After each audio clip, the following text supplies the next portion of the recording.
We want the source. It's time for Must Have Seen TV, the podcast dedicated to the sitcoms of the 20th century. From I Love Lucid News Radio, I'm your TV guide, Barb Hardley. When I'm in boy drag, I'm a senior reporter producer for Decider.com named Brett White. And say hello to the Betty to my Betty, Ethan K. Hello, Ethan. Hello, Barb. Hello. In my day job, I sell drugs. Anyway, Ooh. to doctor. You're on the corner. So I just wanted to start off by Ethan, you telling me how beautiful I am. I think you are absolutely gorgeous. You are, not gorgeous, glamorous. It is glamorous. Beyond that. Beautiful. We are thematically appropriate, light years beyond gorgeous. Yeah, I'm dressed like the regal queen of a weird garbage planet who hoards all the money for herself so she can buy statement jewelry. That is the plot of Gentlemen Prefer Blondes. Oh wow. I haven't seen it in a couple years. I might be wrong, but it's close. I mean, I'm just gonna keep looking at the window because I look really beautiful tonight. So you went all out. I went all out. Makeup earlier on your live stream, and I'm honestly proud of my makeup. Oh, now we're just talking. That's why you got to go to the YouTube and watch the video so you can see what we're talking about. I encourage everyone to listen to the podcast if that's the way you listen to podcasts. But the video portion, there's a whole component, a whole other sensory. And I mean, if I just start talking like this during the podcast, it's because that's how I feel. That's how you caught a glimpse of yourself in the window. And let's tweak the character a little bit. Ethan, when was the last time you felt pretty? Right now, actually. Oh, good. Yeah, I'm for some reason nice hair. My hair's grown out a little bit, and I've shaved, so I'm feeling good about that. And I don't know, it looks good today. I'm wearing a grave face t-shirt, which is has Mothman on it. Yes. And you're the one who dresses up in something classy. I dress up in just what I normally look like, but which makes you look much more put together than me. Oh, thank you. No, I mean, I'm here. We're a podcast about sitcoms, but we're also, I guess, a self-help podcast because being in drag and being this beautiful, honestly, there are no problems in the world. I look at myself and I'm so pretty. Anyway, well, everyone, do you want to thank everybody who joined us on our live stream? Yes, that's what I was about to do. Yes. Oh, we got to script these things. No, thank everybody who tuned into the live stream, which is still on the YouTube channel. But it's under you got to go click on the live tab or something. It's not just in the carousel of videos or something. I don't know. But it was fun. We got together on the 31st of December, right a couple hours before the year changed. And we invited anyone who wanted to join. I think at most we had 7 or 8 people. Which honestly, I'm expecting big fat 0 at all times. You got to keep them expectations low. I was really happy that with what we did, and everyone got a chance to ask some questions, and we answered some questions about what we're doing for the new year. But we are still sticking with the decade by decade format. So our last show was 1960s with Family Affair. And we're moving to the 1970s, an era where neither one of us was born. However, Barb, I don't want to ask your birthday.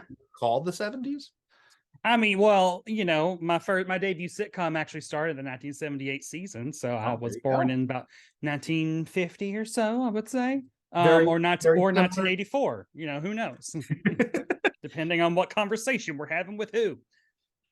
I'll start off our "What are you watching?" segment by saying, "I'm watching Hogan's Heroes, bitch." What? I watched the first disc, and then I moved to F Troop. Ethan, it's a military theme, at least. It is. Starring handsome men that I had crushes on as children and still do today. Bob Crane and Kim Barry. Hogan's Heroes might be good. Wait, what? Hogan's Heroes might be good. Okay. I mean, it is wild. Every now and then during an episode, you have to remind yourself of, no, that funny character is a Nazi. They, but I just like watching it. Hogan and Newkirk, who are Bob Crane and Richard Dawson, are just, I mean, they're the parts that I would love to play. Were an actor. They're just, I love the characters. I love scoundrels. I love like rascally scoundrels. So I love that, but then they're also so sexy, so handsome. So that is also a factor in it. But I mean like it's imaginative. Was Greg Kinnear a good casting choice for Yes. Bob Crane? Okay. Yes, I haven't seen the show. Yes, because I also had a crush on Greg Kinnear at the time. So it was like, this tracks. Luis Guzman as Gomez. No. No, I love Luis Guzman as Gomez. It's a travesty and one of the worst things I've ever seen in my life. He has no zest. He has no energy.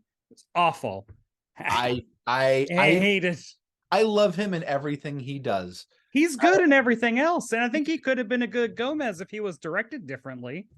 I think that was probably my number one concern with the show, is that, you could have done something that kind of transcended the medium a little bit, and it really kind of dug itself into the CW teen show. And it is every trope. Wednesday is every trope. It is every CW high school. It is Chilling Adventures of Sabrina Diet. His Diet Sabrina. But anyway, Hogan's Heroes is good. We will be doing it probably on the next go round to the 60s. What about you? What have I been watching? Well, we had we both, my job and Megan's job, were off in between Christmas and New Year's. We got back on the 28th from visiting family, and we made it a point not to do that much. I think we went out to dinner once. So we did spend a lot of time just watching television. We haven't watched a ton of it yet, but the second season of Leverage Redemption is up. But the one that we did spend the time watching was Interview with a Vampire. With horny vampires. Horny vampires. Domestic strife vampires. But I had seen the movie, and I had read a couple of the books, and this was the first time Megan had been introduced to the Anne Rice vampire mythos. So we were both really on board with it. Makes me miss New Orleans quite a bit. I love visiting New Orleans. They didn't talk enough about beignets for my taste, but they do mention gumbo, which is something I love. But it's interesting to the point where, like, I wish it was maybe 4 episodes longer. Oh wow, that's a rare thing. Yeah, but because it was like 6-7 episodes. It was a very short season. So, and the other thing is, now we're really jonesing for the next season, because it really takes kind of the second half of the Tom Cruise Brad Pitt movie, which doesn't have Tom Cruise in it, and kind of it's them going to Paris. So I don't know. It's just rediscovering something that I was more into in college. Because that's probably the last time I read consistent fiction books, was not including comic books. So that it does hold this little place in my heart, and it's just a neat show. Good, nice. Natural. Fucking. Will I ever get to see it? Probably not, because I'm not assigned to cover it. But you know what we are covering? This week we're traveling to February 24th, 1978. Coming Home rolled the box office. Staying Alive by the Bee Gees topped the charts, and NBC aired the Quark episode, May the Source Be With You. Ethan, you must have seen May the Source Be With You before today. I don't believe anybody who's listening to this podcast saw Quark when it came out. If I'm wrong, please send something. Send us an Instagram message or a YouTube comment, because this one really came about because I was looking at the cast list for Mork and Mindy. And I've seen Conrad Janis in a bunch of stuff, who played Mindy's dad. Yes, that's okay. Yes. And I ended up looking at his IMDb list of all his credits, and he has this Quark thing with Richard Benjamin. Now I'm like, Richard Benjamin, I remember him from Westworld and Love at First Sight. And also The Last of Sheila, which is the movie that Rian Johnson inspired Rian Johnson to do Glass Onion, which I also watched over the Christmas vacation. So that was fun. I just saw that Greek island is up for sale for $450 million. Work. And the house is that house. Yeah, that's wild. That is wild. It's crazy. So so I saw this Quark, and it was, at the time, it was streaming on Tubi, and we almost did it 270s ago. But we ended up not. So in the intervening time, it has gone off of Tubi and it is now streaming on YouTube. So Quark, a very, very short-lived sitcom that has a great pedigree. Yes, but it did not survive. So I mean, this week on Must Have Seen TV, we're talking about the Quark episode, May the Source Be With You. It's the first episode of season 1 after a TV movie pilot that aired like a year earlier. The first right before it aired in May 1977. Before, and the show wasn't picked up and it was supposed to, the whole concept is it's a funny version of Star Trek. But if you recall, 1977 in the summer, what happened then? a little movie called Star Wars came along. So wow. Star Trek and Star Wars crashed into each other and had this goofy little baby that ended up as a mid-season replacement for NBC in February of 1978. Yes. So this episode does incorporate a lot of that a whole bunch of that Star Wars stuff, while living kind of in a Star Trek shell. So this is essentially like a series premiere if you happen to miss that TV movie. It was written by Steve Zacharias and directed by Ha Averback. Here's how Wikipedia describes the episode. Perma 1 in a state of emergency as the Gorgons have created the ultimate weapon to defeat the United Galaxy. Whatever. Palindrome gives Quark the secret weapon, the Source, voiced by Hans Conried. Quark must believe completely in the Source in order to defeat the Gorgons. The episode parodies elements from Star Wars and 1930s sci-fi serials Flash Gordon and Buck Rogers. The episode title parodies the phrase, "May the Force be with you" from Star Wars. Ethan, how accurate is that description? It's very accurate. I mean, you could have put proper nouns in there. You could have been reading off Pokemon names for all I know. Yeah, that's like, you don't need them proper nouns, Wikipedia editors. So, fun facts about some of those names that you mentioned. Steve Zacharias was responsible for the Revenge of the Nerds franchise.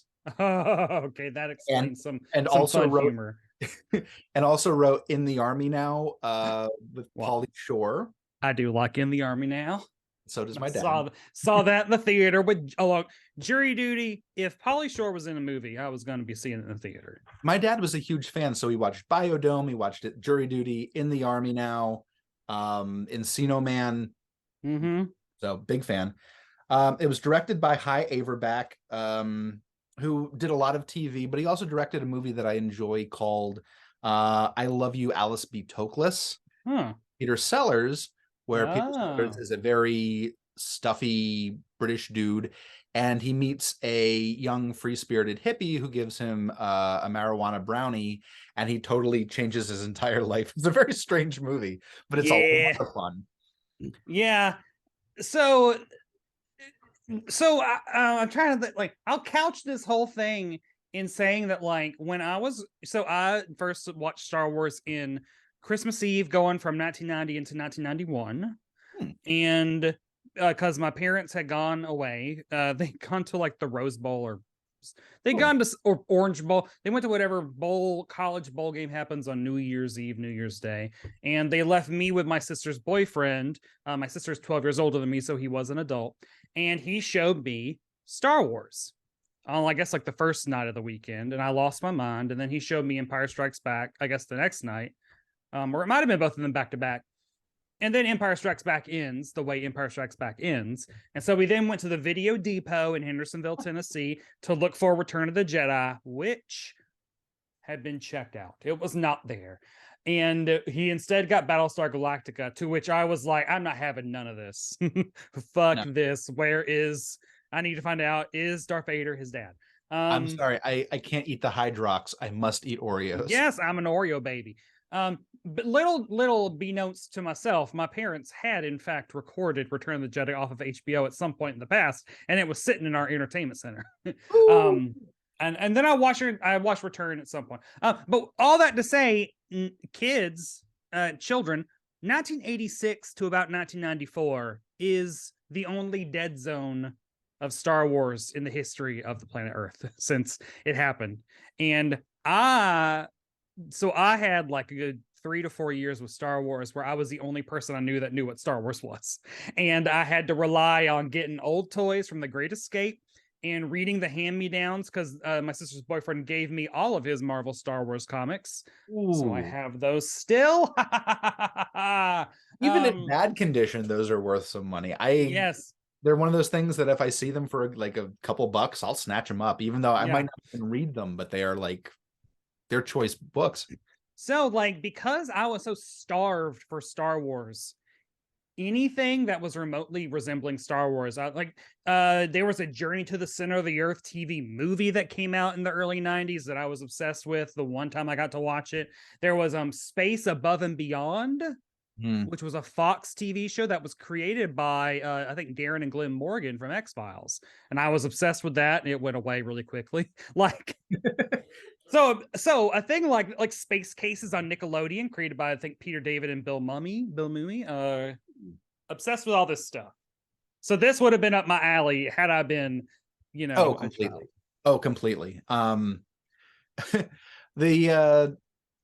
I will give my Star Wars story. My parents, I want to say this was 1983, maybe 1984, probably close to 1983. I think they had just had my younger sister, and we went to visit one of their friends who was house sitting for somebody else. But it was a very big, fancy house. And I was this little 4-year-old kid. I didn't really have anything to do with the adults. And they're like, what do we do with the kid? And they opened a closet, and there was a box of vintage Star Wars figures. Well, and that time they are just 6 years old. Yeah. So they're like, oh, this is who Darth Vader is. This is Princess Leia is. So I just got to, 3-year-old kid playing with toys. And that was my first entry into Star Wars. I inherited my sister's. I still have right over there. I got her Luke, her 3PO, and her R2-D2. I also had her Darth Vader for a little while, but Darth Vader's figure gave me a nightmare. And so my parents took him to the dump. This is what they said. The dump. Upstate. And then I found out what Star Wars was, and I was like, can we go to the dump and find that Darth Vader figure? And didn't have. I had an IG-88 figure that I left at Jacobsburg State Park in Pennsylvania. And it's gone. And then years and years later, I went to Star Wars Celebration, and for like $6, I picked up a little loose IG-88 figure, and I had it somewhere. I should put them up as a little diorama of all the bounty hunters. But I mean, that's my Star Wars cabinet right there. So fancy. Hello, Vanna Whiten over here. So Quark opens up, and it is a very Star Trek-y theme song. I noted that. Disco Star Trek. It's very disco Star Trek. And and it runs through the cast, and immediately I knew we were going to have a problem, because one of the characters it lists him as like Gene/Gene, male spelling / female spelling or whatever. And I was like, oh God, 1978 is not going to handle this well. And it didn't. No, you were right. It didn't handle it well. Didn't at all. Gene was played by Tim Thomerson. He was at the time a stand-up comic. He had just started doing a lot of B movies. Through the rest of his career, he was like the king of handsome dude in bad horror films. That was his he was, as long as he was happy with that. That's all. Yeah, he was very happy. He was in the movie Doll Man, which is kind of like a very short person, like Ken-sized superhero. And I'm just looking at his resume. He was in Brat Patrol for Disney that starred Sean Astin and Brian Keith from Family. Oh, nice! All these connections. It all comes back. So he's still around. But yeah, they didn't. I don't think the whole gimmick was that Jean has male and female chromosomes, which a complete set of male and female chromosomes. I don't know science. Is it? So essentially, it's like if he's hit on the head, he just switches gender performance. Essentially, like that's. Yes, but really, he just looks gay. Like when he's like, he's kind of just like playing like a gay man. Very he's acting like a woman, very erudite and whatever. But I don't think that's his voice. I think they dub his voice. Yeah. Weird. Yeah, it's not like they do. Luckily, that didn't happen that often. I think it happened maybe like twice in the 46-minute episode. So, yeah.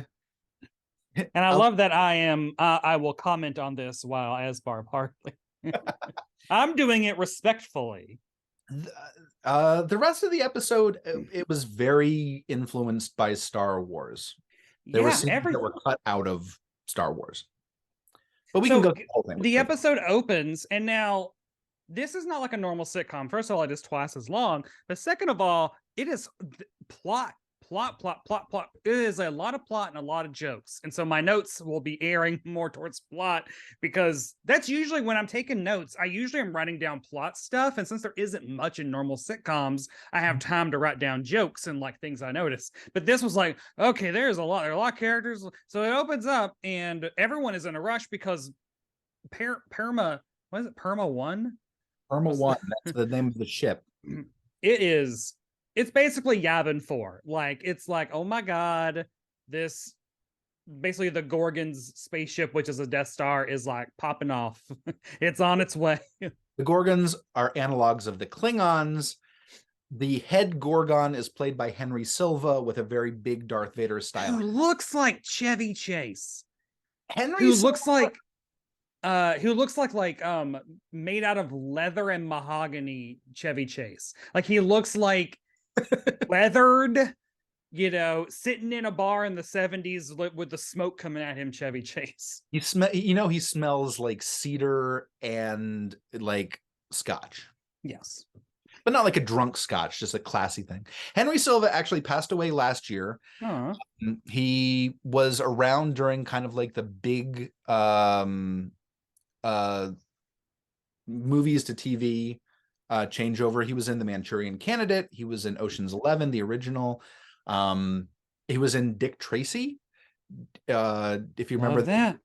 He was Influence, one of my favorite characters, because it's Henry Silva's face looks like it's like a tiki mask. Yes. And then they added a whole bunch of additional angles to it for Dick Tracy.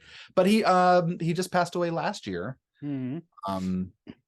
Age of, I think, 90. Okay, good. Living long. And Conrad Janis, who plays Palindrome and Mindy's dad, also passed away last year. So yeah, it was a lot. It was too much. Did Buck Henry pass away last year? The who? Buck Henry? Very recent, like probably last year. Yeah. And so this show was also kind of like created by Buck Henry. It very much has his voice. I have like an affection for Buck Henry. Maybe to the idea of him. I don't know. 10-time SNL host. Yeah, he's a short king. He's a writer. He's very well dressed. If you look at photos of him from the 70s, like the vibe is correct. That is how I want to dress when I'm not just drop dead gorgeous.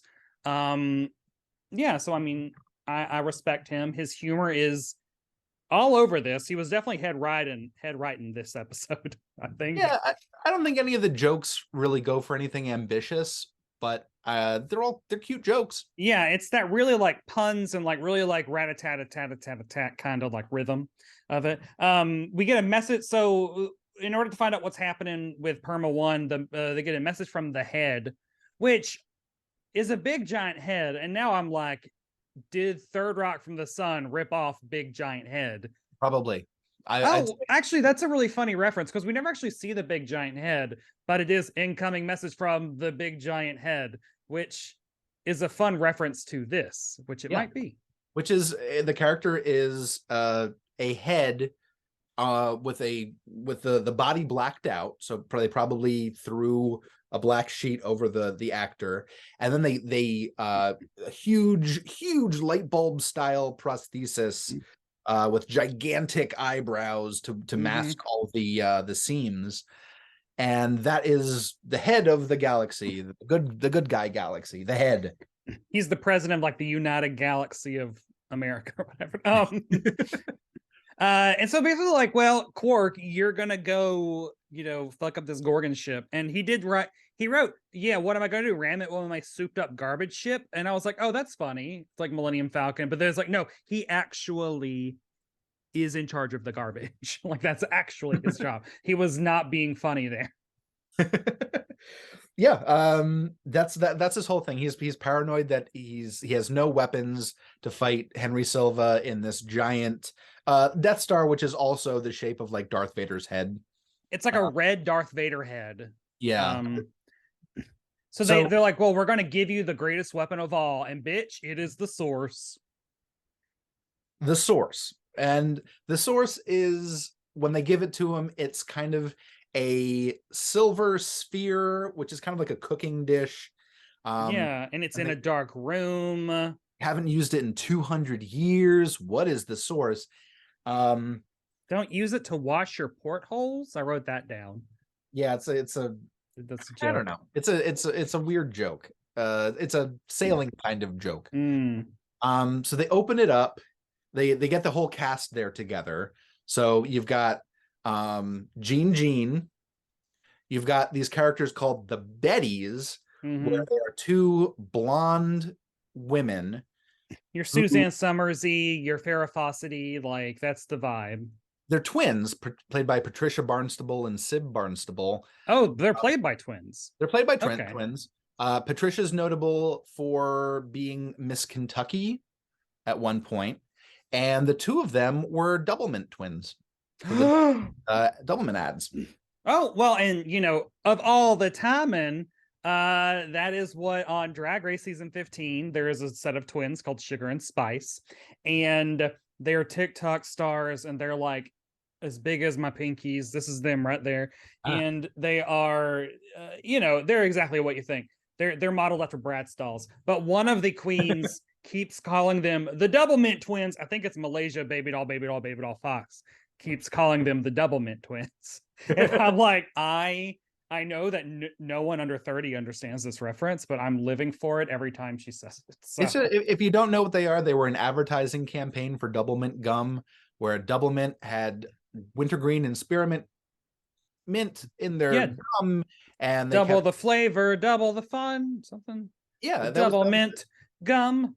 And the whole ad campaign was twins, including the Barnstable sisters. Anyway, they talk at the same time. One is supposed to be the clone of the other. They keep arguing back and forth which one is the clone. Anyway, the other characters who are here for this are Andy, who is a robot. Who is the best character of the show. Yeah, I don't know if he has the must-see performance, but every time he's there, he's fun. Laugh. He talks like this. He is very nervous, so it's a very C-3PO kind of attitude.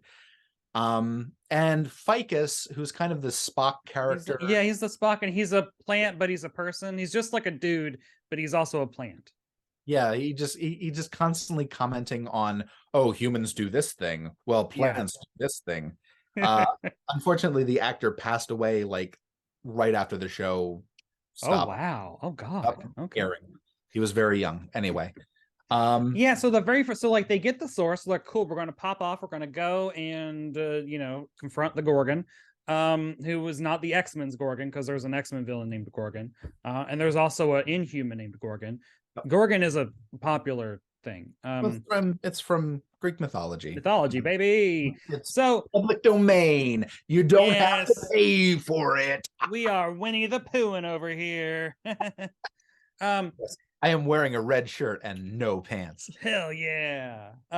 So they have an argument. Ficus and Quark have an argument about like, can plants feel the pain of love? Yes, because the pain of love endears you to love, but then like it's a logic, it's a Spock Kirk logic thing.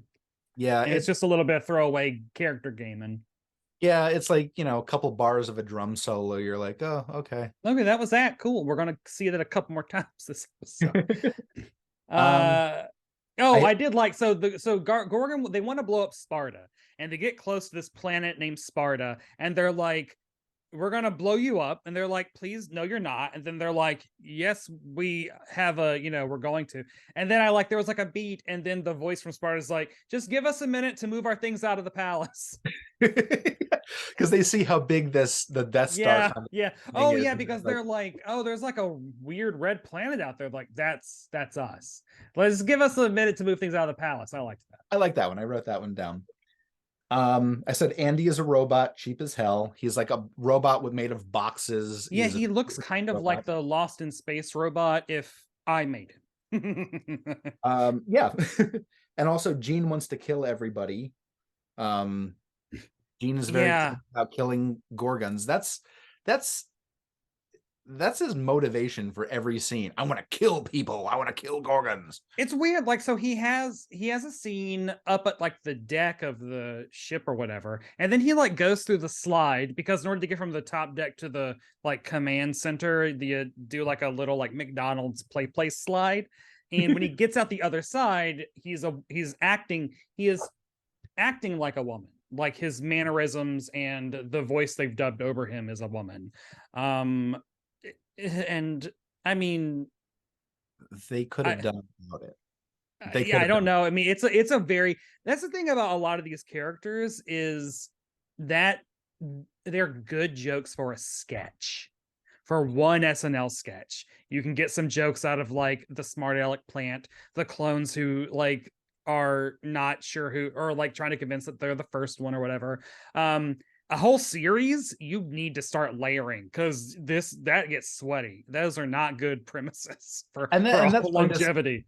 This one layers the plot on so much that it's a 46-minute long mini movie. It's Star Wars, Star Trek. It's more like the Orville, where it's plot and development and characters with jokes thrown in, the way that people actually talk. Yeah. And I think that's what Quark is. It's plot's number one. You're actually concerned about, where are they going to be able to get out of this thing or the other thing. The jokes just kind of fall into place. Yeah, so then the source starts talking, because they need to be using the source, and Quark's like, I don't know, what is the source? They're like, the source is a voice that is talking to him, which, so this brings me to my other larger point about Star Wars parodies before Empire Strikes Back came out are wild. And you also see this in the Star Wars expanded universe stuff that was made between 77 and 80, because if you just look at Star Wars alone, it is a space fantasy, and it has all the archetypes. And you could easily from there jump off into here's a talking rabbit on a planet, and here's a space pirate who doesn't wear pants and has a big red beard named Redbeard. You could go from there. It's Empire Strikes Back that comes along and cements, no, Star Wars is this kind of space fantasy. From the first one, they could go in any direction. Empire is the one that pulls them. This is the direction we go in. It is a little bit more grounded. It is more emotional, less logical. It doesn't it's that vibe. And so things like this, and a lot of the jokes in this are oh yeah, this is because they didn't know what Star Wars was yet, because Star Wars hadn't revealed itself to them yet. Yeah, just like the sword. I mean, you're 1,000% correct. Is that this was the Wild West? Well, what are you going to steal? Steal something visually. So you're going to get the Death Star kind of thing. You're going to get the hat, the Darth Vader style hat for the head Gorgon. Yeah. Going to get later on, there's a scene that 1,000% mirrors Obi-Wan Kenobi shutting down the power in the Death Star. There's a creature in the garbage, much like right, yeah. It's pulling elements from it. This is very much like if you're watching Star Wars for the first time, maybe half paying attention when Luke is in the trench run and Obi-Wan's voice is talking to him like, use the Force, Luke. I feel like because this is essentially like, oh, the Force is just like it's a voice, right? Yeah, I thought Star Wars it was a voice, like. And so that is kind of the vibe of the Source, this entire thing, because the only thing he really ever says is just like, trust me. Yeah, it's the character of the voice is played by Hans Conried, who Disney fans will remember was the voice of Captain Hook. Okay. Which is why a later scene, and we'll get to it, where there's a whole Peter Pan parallel a little later down the road. But he was also he was Thorin Oakenshield in the Hobbit cartoon, and he was the piano teacher in 5,000 Fingers of Dr. T, which if you've never seen it, it is the only movie, live action movie, I think, that Dr. Seuss had a hand in. So it is a very visually stunning fantasy film. And he was also the Red Skull in Spider-Man and His Amazing Friends. Oh, wow. Well, there you go. What an actor. So he talks like this quite a bit. So they do some of the they parody the training drone scene on the Falcon with he gets a ball bearing and he blocks. It's a thing. I mean, the source says, "I will protect you. You just have to trust in me." And then the source says, "Tell your friends to shoot you with their guns, and I will protect you." So of course they do that, and he doesn't believe in the source, so he gets zapped a whole bunch of times by his friends who are shooting him with guns. Later, and then he starts believing, and he's able to block all the negative scratches, which are the lasers. Yeah, good times. Well, so then they get boarded, correctly? They get really close to the ship and they're like, we're gonna go, and then they get boarded, and this mirrors when they in Star Wars when they get to the Death Star, and they tell Andy's the robot, right? Yep, yes. Andy's the robot. They tell Andy, like, you stay here, just like they did with 3PO. And then the guards come in, and Andy says, I am in a pickle. And then he gets like bullied around by the guards, and then they pick him up, and I don't know why they pick him up and start to capture him, and the robot just says, ask me if I'm happy. Which I was like, I love that. They do the thing where they're like, who's in charge here? And the robot's like, I am the one in charge. And they're like, if you're in charge, shut down the power. And he's like, okay. So he just kind of like walks over to the controls and just kind of puts his hands there a bunch. And so he doesn't know anything. And that's what gives him away. But as they do that, everybody else. Oh, and as they're carting him away, he says, I've heard a lot of good things about you. The Gorgons, which I like. But they board, and while they're boarding, Gene just beats them up. Yeah. We got some action. Well, and so then Gorgon. Wait, what's the head Gorgon's name? Head Gorgon. Head Gorgon's like, I feel the source. The source is here. But then he says, it's like, no, it's dangerous to them. Like it's a weird switcheroo. Like he's like, oh no, I feel the source here, so that's good for me, or something. I don't know. I didn't understand it. Yeah. It's no one can control the source. They hope that they can get the source for themselves. It's the source is the big thing. The source can do anything. Yeah. Which you have this, what is it? What is it? It's Deus Ex Machina, where it comes in and can solve any problem at any time. But we've got a couple scenes of the crew walking around the head Gorgon ship. Yeah, and we get to see some of their character games. Gene gets lost in an elevator. The Betties are arguing about I'm the real one. No, I'm the clone. No, you're the clone. Yeah. Micus just keeps getting in arguments with Quark, the plant guy, and the captain.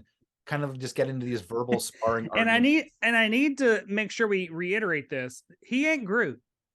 We say the plant guy, but he's just a dude. He's a dude. I'm trying to think of who he looks like. I mean, he's just a dude. He's just like a tall, like kind of like blonde, short, curly-ish hair dude. Looks like Ben Murphy. Yeah, from, like just from Riding with Death, the Mystery Science Theater episode. So he's a plant, but he isn't. I don't know. Yeah, the only difference is at one point everybody's sweating and he's not. Yes. So like at some point Adam or Quark is like, girls, go like radio back to that. So that's what their mission is, like, go radio back to the good guys and tell them to not attack or something. Yeah, that's what it is. Yeah. So that's their mission. They're very sad that Quark is going to be going off alone because, of course, both of them want to jump his bones because they're the ladies. That's what they're there for. Yeah. They're there for all the episodes of the show, too. All 8 episodes of the show. Oh, nice. Yeah, and then I'm trying to even like... So this is the power center scene? Yeah, Quark and Ficus have to go turn off the power. It is set up almost exactly like the power core in the Death Star in Star Wars, except surrounding the power core is kind of the swampy area that has a monster in it, guy in a big suit splashing around in there. He's just down there looking up like, ah! Yeah, so you have the trash compactor scene mixed up with the power. I forget what it's called. I'm a bad Star Wars fan. So Quark has to go turn this off. While he's doing this, he's being shot at, and one of the lasers hits him in the eye, and he is blinded. Yeah, that's they get into an argument. He gets into an argument with the Source because he forgot the UTE bomb, and the Source is like, I told you to get it, and he's like, no, you didn't. I didn't bring it. And they're just bickering back and forth, and then he gets blinded. So that's... Yeah. Yeah, I don't know. Like, we cut back to Perma 1, which has been evacuated. But so like it keeps cutting back to these scenes on Perma 1 with Palindrome Conrad Bain. That's his name, right? Yeah. And the head, the big giant head that isn't the big giant head. Conrad Janus. Sorry. Conrad Janus. Yes. And so yeah, there's just all these scenes of them arguing, or there's a lot of arguing. Yeah. Number one rule of improv, don't argue. Don't argue. And there's a lot of when people are arguing and one of the people loses the argument, they start to flatter the other person. Yeah. I think that happens a couple times. It's just like well, you've always been my favorite kind of like that. It feels very hokey. Yeah. Like, some of the jokes are good and some of the situations are kind of funny, but it is kind of that like old Borscht Belt shtick kind of. Yeah, like, it's not. Yeah, it's an older way of doing comedy, which had its time and place. It's not what we find funny necessarily today. No, it is. It is beneath a woman such as I. I only like the finest of comedies. Citizens Brigade. Yes. So like Quark is crossing the plank. The Source is trying to guide him. He almost falls off. They're bickering, etc., etc. There's a torture scene with the droid that I liked because it was the droid. They're going to kill the droid. I don't know what the jokes were because again, the plot is so much that I was not writing down about jokes. Yeah, I know it's just kind of like, okay. Yeah, so they're torturing Ficus. Ficus is coming at him with philosophy. Quark is blind. Quark shows up, and then he keeps telling them to do things that they're already visibly doing, and he keeps like, Ficus, take them down. I am, sir. I know that. Yeah, like, put your hands up, and they're like, but our hands are up because he can't see anything. Blind jokes. Hate hilarity. Then the Ficus is like, well, I can make the UTE bomb. At this point I wrote so much plot. This leads up another funny thing. While he's like making the bomb, a bunch of guards come and the robot like charges at them. Yep. And then for the rest of the episode, he's like, do you remember that time I fought a whole bunch of guards? Do you remember that time I fought 400 guards? Do you remember? The number keeps going up and it's great. Remember when I fought 12 guards? Do you remember when I fought 57 guards? And like the way that he talks and like the way that he keeps interjecting it at the worst moments when he should be helping is really funny. And that's good. So to get Quark's sight back, they have to rely on the source. The source is with them all the time. It's a voice that just shows up. So the source says, I can restore your sight if you believe in me. But right now, I don't feel like anyone believes in me, so I can't do it. So they pull a page right out of Peter Pan. Peter Pan, right. Where it's the clap for fairies, clap if you believe in fairies. And they say, we want the source. Yeah, that's what it is. It's the phrase, you need to say, we want the source. We want the source. And the whole crowd of the heroes, we want the source. And that works, just like Tinkerbell. Yay. Quark's eyesight is back. There was another joke that I liked. So we cut back to the twins who are waiting in line for the payphone, essentially, right? And there's like a huge line now is formed behind them while they're waiting to get this. They're on hold. They've been put on hold. And one of the people behind them is like, "Wait, are you sure you two don't know each other?" And one of Betty 1 says, "Oh no, we just met when we got here." And then Betty 2 says, "Sí, es la verdad." Which is, yes, it is the truth. Like I was like, oh, that's funny. Like that was unexpected. They also did something where they needed to distract the people in line so they weren't as upset that they were holding up the line being on hold. And one of the Bettys says, "Oh, my shoe is untied," and the heel on my boot is loose. Something like that. And she bends over and they do the Mel Brooks thing where everybody in the line leans over to the right to watch her bend over. And then they all applaud. Yeah, it was fun. It's great. Yeah. This is where we see the other Captain Hook reference with the head Gorgon plucks in a mace. Yeah. Into his wrist. Yeah, because his arm is detachable. He goes on board Quark's ship. Are they on Quark's ship? Wait, sorry. There's so much plot in this. Yeah, There's I think that they're still on the thing. They're still on the Gorgon. Yeah, that's right. They're still on the Gorgon ship. Yeah.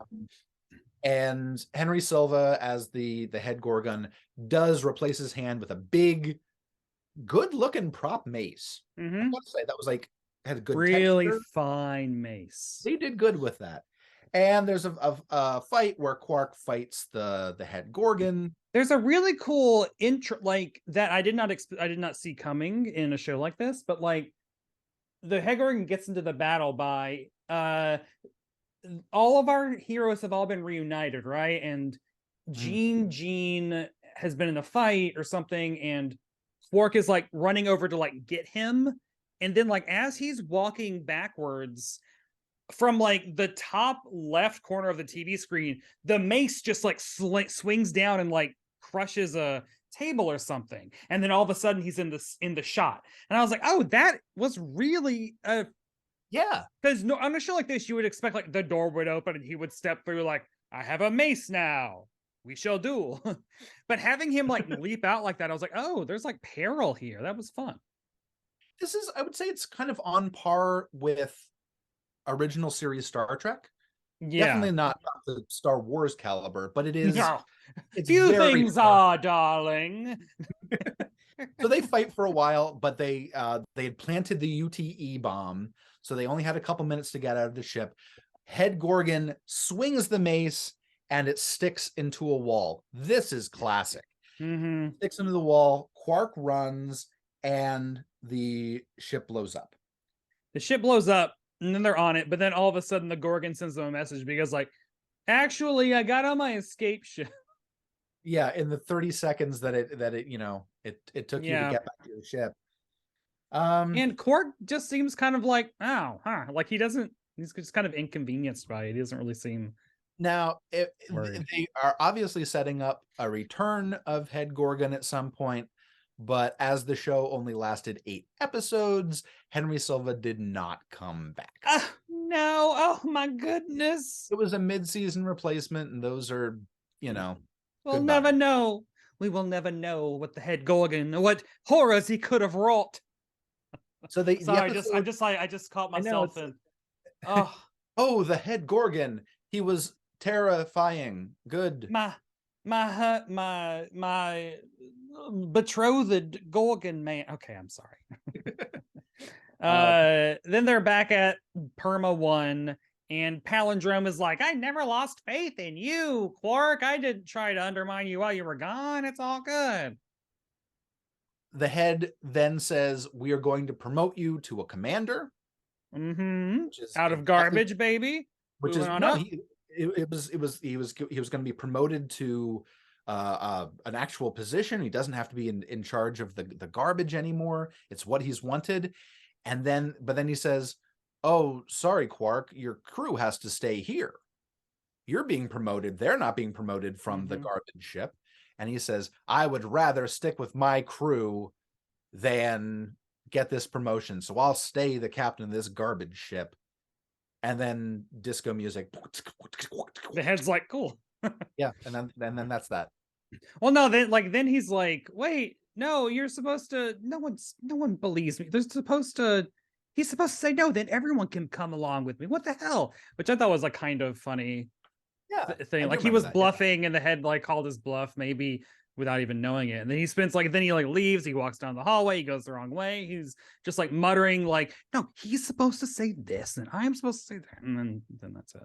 I know it's hard to listen to a podcast where two people try to remember the details of a television show, but I gotta say that, like, we usually do better than this, but this was actually a lot of plot. Yeah, and this was, I think, the only double episode that they did. Everything else, including the pilot, was 25 minutes. This one was 46.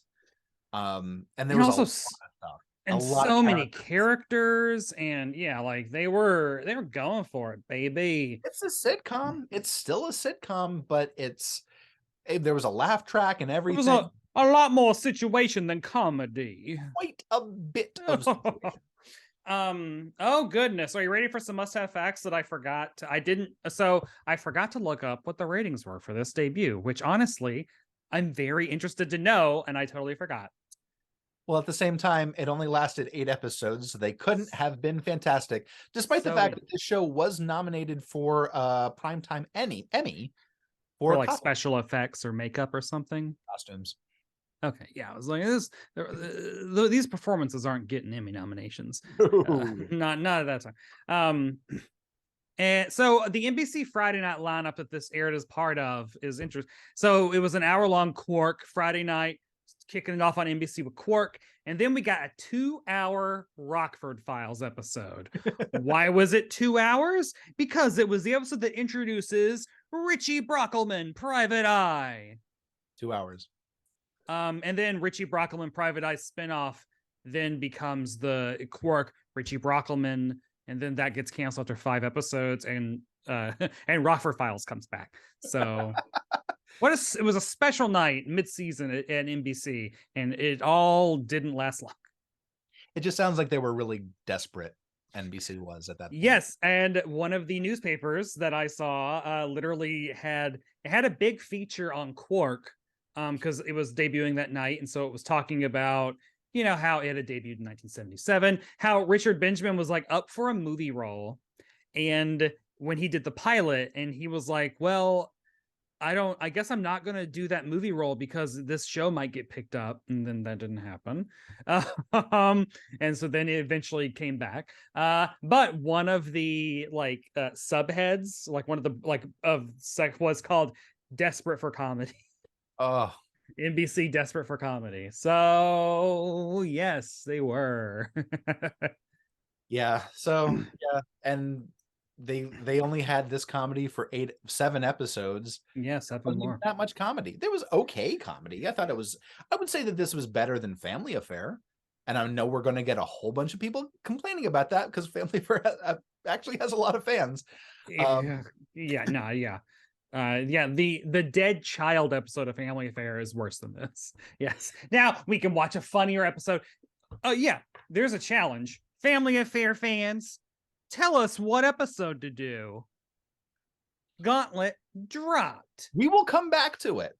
But we do, if you do recall, the Dead Child episode of Family Affair rated like 8.6 on Apparently IMDb. that's a good one to you guys. But I'm calling you out right now. What is the funniest episode of Family Affair? Tell us, and then we'll watch it.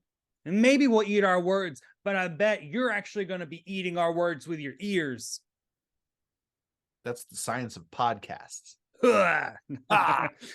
So what are you watching? You're very excited because you remember that Quark TV movie that came out a while ago, and you're very hungry for some more Star Wars-esque stuff, because this is back in the day when if you want to see a movie, it had to be at the theater. Period. End of story. Yeah. So that's wild. On ABC, we've got an episode of The New Adventures of Wonder Woman. A deranged scientist has developed the means to ravage Earth with artificially induced volcanic eruptions and may use his power unless Wonder Woman can stop him. On CBS is a Barry Manilow special. On this fun-filled special, Barry intersperses some of his greatest hosts, some of his greatest guests with bits of comic craziness. Guest star Ray Charles. And on NBC, Quark. This summary. The High Gorgon is angry when Commander Adam Quark's spaceship penetrates the Gorgon's own vast planet-sized craft, but he stops worrying when he learns that Quark has the infallible source on his side. Stars Richard Benjamin Tim Thomerson. Way to just from the very first 3 words be like, nope, not watching this. High Gorgon. Did I need to do readings before this? This is lore. Mind you, this is, as far as people who weren't watching NBC in May of '77 are concerned, the series premiere of a new show. So you know what though? If I was Star Wars Ethan, like the way I was in 1986, 1988, I would probably be watching Quark. Okay. And this is coming from a person that when I was in elementary school loved Star Wars so much that I heard that the middle school band, elementary school Ethan, middle school band was playing the Star Wars theme in their holiday concert, and I begged my mom to take me to the middle school band holiday concert just to hear the theme from Star Wars, which they did not play. Because it is famously and not a Christmas song. Well, there's a holiday special and also Christmas in the Stars. R2D2, we wish you a Merry Christmas. Fun. And if people don't know, in 1980, there was a Star Wars Christmas album made, literally Christmas in the Stars, and where it was recorded was at a recording studio in Jersey, who the owner of it had a nephew that was like, well, can I just work as a janitor at your recording studio? And he was like, yes, my nephew, John Bon Jovi, come on over and work as a janitor. Actually, we need someone to sing this song about wishing R2D2 a Merry Christmas. And there it is. John Bon Jovi's debut performance. R2D2 wish you a Merry Christmas. John Bon Jovi asleep in the hay. Yeah, and I do not know. If I was John Bon Jovi, I would be capitalizing on that every Christmas. I would be Mariah Careying it. I would be singing R2D2 Wish You Merry Christmas. I would be begging Lucasfilm to put me in a Lego thing. Why he isn't he sang a good Star Wars Christmas Carol. Do you know the other 80s rock star that's super associated with Star Wars is? Rick Springfield. Why is that? Because he has one of the largest private collections of Star Wars figures and toys in the country. It's amazing to watch. Just he did an episode of one of those, what do you collect? Random celebrity. And he's like, oh, I spend hundreds of thousands of dollars on Star Wars toys. He's like, here's some prototypes. Here's a, rocket firing Boba Fett. Does he? Oh, wow. Okay. Yeah. He's serious. He's serious. So, and that's just this is just what I like to collect. Yeah, and considering that I just went on that tirade, I do think that I would be watching Quark this night. I can skip a Wonder Woman episode. I'd be like, I'll see you next week, Linda. I'm gonna go see what this is about. It was a tough choice. I'm just imagining that I had just seen a couple months ago Star Wars probably 6 times, and this was kind of like Star Wars. And they probably, I have not seen any advertising for it, but I'm guessing they probably played up a lot of the Star Wars kind of things. Yeah, there was, they did. I'm the kid who lost his mind when Muppet Babies did their takeoff on... That was the first time I ever saw Star Wars. And then as a as like a first grader, I then illustrated my own full-length comic book adapting all 3 movies with the Muppet Babies as the characters. Whew. I drew that. So that was fun. And also I'll side note that some other things, if this sounds fascinating to you, listeners, you can Google and find Donnie and Marie did a Star Wars sketch with Paul Lynde as an Imperial officer, and like I don't know actual, but like Darth Vader and Chewbacca are in this sketch. So yes, I do have gifs of Paul Lynde and Darth Vader and Chewbacca hanging out. And then also, right? The what? Oh, maybe. Solo. I was too busy worrying about Paul Lynde. Perfect Imperial officer. And then there's another one. It might be a Bob Hope Christmas special that Mark Hamill is in. And they do a long like sci-fi thing with Bob Hope, I do believe, and Mark Hamill. So use those vague descriptions that I gave y'all to find them on YouTube. Bob Hope Star Wars. On IMDb, 74 Quark heads gave this a 7.1 out of 10. Higher, lower on the money? On the money. Okay, 7.1. And I'm guessing a lot of these Quark heads saw it probably after it aired, maybe when it was on Tubi or when it, YouTube or something. Because I'm imagining that like people's memories of a mid-season replacement in 1978 are probably not along the line, not so good to be like, this was so much better than the second episode or the third episode. But I bet you that if you were a Star Wars fan and you watched Quark for those 7 weeks in 78, it fucking stuck with you for life, I am sure. Because you were like, for a glorious time, I was getting something like Star Wars on television. I don't Friday nights. I didn't have anything to do anyway. Well, I know that having read a little bit more about the series, they tended to go more with Star Trek kind of stuff because they kind of spent the nickel of Star Wars with this episode. And also there's a Star Trek drought at this time, like the movie's coming out like what in a year? When is that? 79? 79 or 80. Yeah, so there's no Star Trek either. So you're like, oh goodness. Yeah, but Star Trek's probably in reruns. I think they've done 2 of these episodes of Quark actually mirror the plots of Star Trek episodes. So it was meant to be a Star Trek spinoff.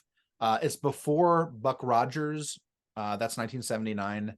So this is looking back to, what are you going to look at? Star Trek, the original Buck Rogers Flash Gordon serial. Yeah. And then Star Wars comes along and strike while that iron is hot. Get it. Quark. The iron's always going to be. Who had the must-see performance in this episode? I think it was Andy, the robot. Yeah, same. He made me laugh consistently.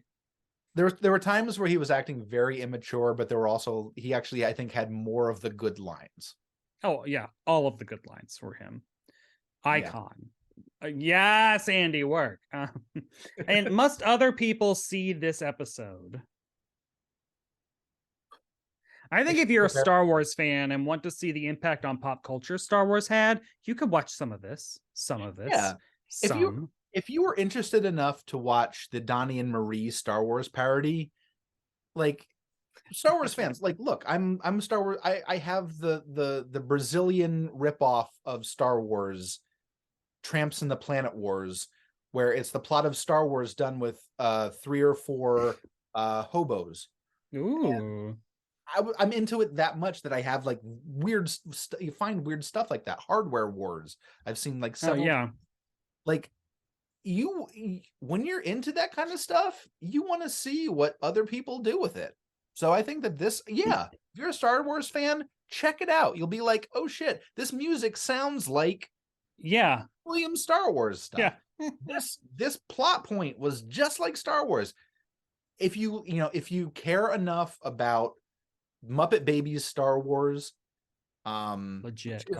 Which only has like, it's only a little bit. I mean, it's the whole episode. Well, no, it's not the whole episode. Yeah, not the whole episode. It's called Gonzo's Video Show. It's from season 1. I think it's like episode 8 of season 1. Does it surprise anyone that in like middle school I was as obsessed with Muppet Babies as I was X-Men? Like I had 8 VHS tapes filled with Muppet Babies episodes that I made labels for that had a picture of a Muppet Baby on each of them. Muppet Babies, if that could ever stream. I will admit to you that I was a Muppet Babies fan as well, to the point of I got my mom and my dad to watch an episode with me. They were showing an episode at night. I think it was the Star Wars episode, and I got them to make popcorn, and I drew little bookmarks with Kermit and Gonzo and Fozzie, and I gave them to my parents. I was very young, but it was 1985, 86. Yeah, it started in 84. Yeah. Oh, it's such a good show, guys. I love Muppet Babies. We've anyway a lot of fandoms here tonight, Barb. They all overlap, in my opinion. Yeah, so I mean, I guess that does it for this episode of Must Have Seen TV. Ethan, where can people find you and challenge you to watch more Family Affair? Check me out on Ethan K55 on Instagram. I am no longer on the bad website, Twitter. So pretty much Instagram's where it's at. Yeah, y'all can find you can find me on Instagram at Barb Hardly.